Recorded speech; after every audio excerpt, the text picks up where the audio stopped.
your referee, Howard Foster. And now, your referee, Howard Foster.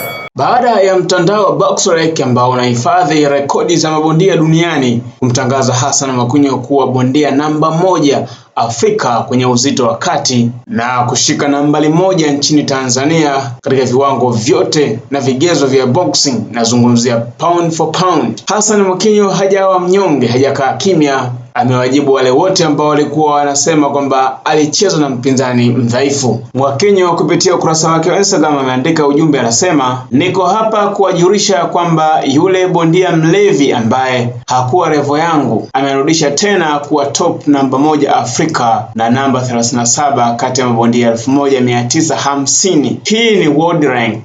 Haikuwa na urazima niseme, lakini ni sababu industry imezungukwa na baadhi ya mabondia wapotoshaji na wenye makengeza, ni lazima tuelekezane. Mwisho wa Katange akasema mapovu ruksa. Sasa kwa mujibu wa BoxRec, Hassan Mwakinyo anakuwa bondia mwenye hadhi ya nyota 3.5 akiwa na jumla mapambano 28, ameshinda 25, amepoteza matatu akiwa hana sare hata moja. Ni bondia ambaye kwa sasa ana jumla ya raundi 147 akiwa anashika nafasi ya kwanza katika ardhi ya Tanzania kati ya mabondia 33. Kidunia anashika nafasi ya 37 kati ya mabondia 1948. Na barani Afrika kwenye uzito wa kati, Hassan Mwakinyo anashika nafasi ya kwanza kwa mujibu wa BoxRec. BoxRec imetoa orodha hiyo baada ya Hassan Mwakinyo matokeo yake kuingizwa kule BoxRec. Hii imekuja baada ya Hassan Mwakinyo kupata matokeo ya ushindi wa knockout kwenye raundi ya pili, pambano ambalo lilichezwa tarehe 26 Desemba 2025 baada ya kumchapa Stanley Eribo, bondia kutoka nchini Nigeria. Baada ya lile pambano, minong'ono ilikuwa mingi sana, wengi wakasema kwamba huenda mpinzani wa Hassan Mwakinyo hakuwa sahihi kwake na ndio maana Hassan Mwakinyo aliweza kupata matokeo ya ushindi mapema sana. Baada ya hapo tulikuwa tumemshuhudia bondia Toa Kasim Kiduku naye akiweza kutoa comment kuhusiana na ushindi wa Hassan Mwakinyo. Ibrahim Grass na mabondia wengine wengi waliweza kuzungumza kwa uchungu kusema kwamba Hassan Mwakinyo anajigamba bure, sio bondia mzuri, anajichagulia mabondia ambao hawana rekodi nzuri ya kuweza kucheza na Hassan Mwakinyo. Sasa kwenye orodha BoxRec mabondia wenye ubora zaidi barani Afrika kwenye uzito wa kati, Hassan Mwakinyo anashika nafasi ya kwanza kutoka nchini Tanzania, lakini nafasi ya pili imeshikwa na Patrick Mukala, bondia kutoka DR Congo. Nafasi ya tatu imeshikwa na Richard Mtangi kutoka nchini Tanzania. Nafasi ya 4 ni Rayton Okwiri kutoka nchini Kenya. Nafasi ya 5 yuko Henry Malum kutoka nchini Ghana. Nafasi ya 6 Samuel Nahama kutoka Nigeria. Nafasi ya 7 Stanley Mogerwa kutoka nchini Uganda. 8 anashika nafasi Charles Shinima kutoka nchini Namibia. Fikraina Kamuro kutoka Afrika Kusini kwa nafasi ya 9, na nafasi ya 10 ambaye anafunga ile top 10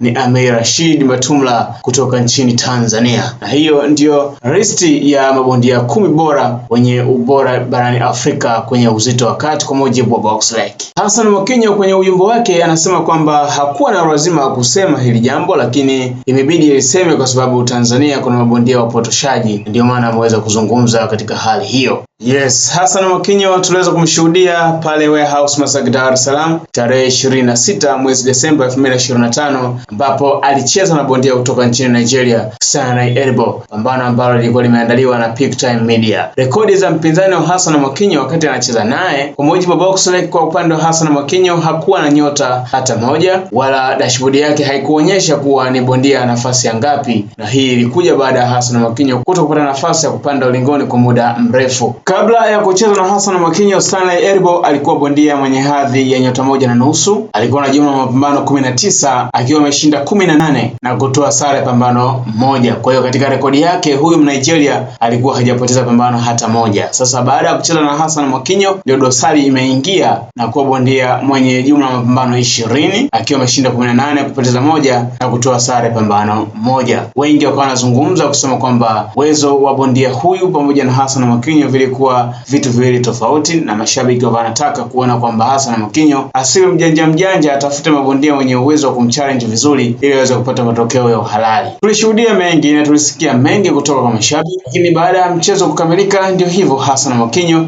anakuwa bondia mwenye hadhi ya nyota 3.5 baada ya kumchapa Stanley Eribo na kushika rekodi ya kuwa bondia nafasi ya kwanza katika bara Afrika kwenye uzito wa kati, lakini pia akiwa bondia namba 1 nchini Tanzania kwenye uzito wa kati kati ya mabondia 37. Ujumbe wa Hassan Mwakinyo ndio huu, anasema niko hapa kuwajulisha kwamba yule bondia mlevi ambaye hakuwa level yangu amenirudisha tena kuwa top namba 1 Afrika na namba 37 kidunia kati ya mabondia 1950. Na hii ni world rank. Haikuwa na ulazima niseme, lakini sababu industry imezungukwa na mabondia wapotoshwaji na wenye makengeza, ni lazima tuelekezane. Mwisho kunukuu kile ambacho amekiandika Hassan Mwakinyo. Kwa hiyo ni ujumbe ambao anatuelekeza tu kwamba yule bondia ambaye ilisemekana hana rekodi na uzoefu mkubwa, yule bondia ambaye alikuwa sio level zake, amemfikisha hapo ambako world rank inazungumza. Sasa kwenye maoni ya watu mbalimbali wameweza kutoa idea yao kwa ujumbe ambao ameuzungumza Hassan Mwakinyo. Wengi wanasema kwamba anamjibu tu Kasim Kiduku ambaye mara kadhaa ameweza kuzungumza kusema kwamba Hassan Mwakinyo alicheza na bondia kiazi ndizi, yani mdhaifu ambaye hana vigezo wala uwezo wa kumchallenge Hassan Mwakinyo. Lakini pia tuliweza kumshuhudia bondia Ibrahim Class naye akizungumza kwa mara ya kwanza baada ya kutoka kwenye pambano la Hassan Mwakinyo. Anasema hakutegemea kuona Hassan Mwakinyo angecheza na bondia dhaifu namna ile, pambano ambalo yeye kwa upande wake anasema angepata nafasi ya kucheza naye basi angeweza kupata matokeo ya ushindi mapema, hata raundi ya kwanza yule mpinzani wa Hassan Mwakinyo asingemaliza. Kwa hiyo maoni yalikuwa mengi na mabondia wengi ambao waliweza kuzungumza kuhusiana na ushindi wa Hassan Mwakinyo, lakini Hassan Mwakinyo ameweza kutoa ujumbe huu na kusema kwamba Tanzania kuna maboksa ambao wamejaa elimu ya upotoshaji, na yeye ameelekeza tu muone kwamba yule bondia aliyecheza naye kusema kwamba hana vigezo ndio huyo ambaye amempa nafasi ya kuweza kuwa bondia namba 1 Afrika kwenye uzito wa kati ya mabondia bora. Wazee wanangu tumerudi. Mimi nilichogundua baadhi ya watu wengi pia wanapenda sana uongo, wanapenda kuongopewa, maskini ya Mungu, ila hawapendi ukweli. Ushaona bwana, mimi naambia ukweli.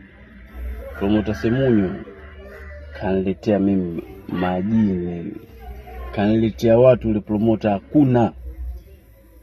Alafu jinsi ulivyokuwa natoka, Mungu mwenyewe ndo anajua. Mungu mwenyewe ndo anajua jinsi gani wanatoka. Ushaona bwana, na inafikia kipindi mpaka napoteza. Umeona, lakini nakutana na watu wa maana, na nilipoteza mimi hakuna aliyemweza. Sawa. Huyo ndugu yenu mtu Fudenge alicheza na mtu mmoja tu Shibangu Kayembe pale shamba la bibi. Alipigwa kama begi. Nikamwambia mimi subiri nimuonyeshe ukubwa. Maana yake nataka limecha kana kataa. Nikamwambia nileteni mimi namfundisha ngumi nimuonyeshe ngumi. Alafu sasa akajua kwa kabisa mjibaki ingia na ngelele makujinda makostamina show zile. Ya mzee wa kuchoma ndani. Au hiyo siku kumbe sijacheza vile. Nikacheza michezo ya vijana sasa hivi mikono naeka hapa pa mama tepe hivi. Watu wasojua vijana sasa hivi hawataki shida tu 2000 hao. Nikacheza mchezo. Nimemchezea vizuri ile baba ule. Kalizika kabisa. Ushaona. Kwa hiyo bwana mimi naamini siku zote uongo utaenda. Ila japokuwa kule achelewa, ipo siku watu mtakuja kujua ukweli. Ipo siku. Na mimi naambia kabisa mtoto, endelea kuongopea watu. Ila siku utakayokubali tena sio kukubali kwa mdomo, kwa sababu kwa siku palishakubali hujataka kusaini. Ushaona? Lakini sasa siku umekubali umetia wino nganga kuba babake. Wewe akia Mungu nakufumua mbwa wewe. Nakufumua kweli mwanangu. Nakwambia kweli. Yaani sikuchekei, sikuonee huruma, nakufumua kweli. Yaani kimbia hivyo hivyo. Uenda kuongopea watu. Wewe mtu umempiga bega la kulia kashika pua. Akia Mungu. Akia Mungu. Jamani, sio kila mtu akapiga mtu kashinda kwanza mtu fulani. Jamani angalia na watu.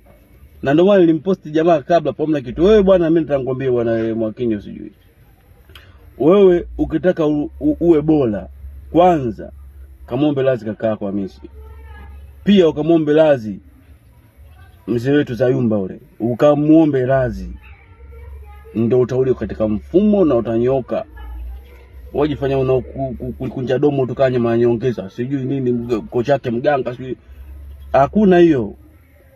Kaombe lazi afu utulie gym pale. Wewe utakuwa bora zaidi. Lakini sio kwa hivi. Kama utenda hivi, kila siku utachukua nyanya, ndizi. Ila mimi usije uje kwa kanyaga kweli. Tuendelee kuongea hivi mtandaoni. Ila siku unakuja kutenda na kuua kweli. Nakwambia kweli na kufumua. Uongope tu watu. Bwana, Fudenge. Mbavu. your referee, Howard Foster. And now, your referee, Howard Foster.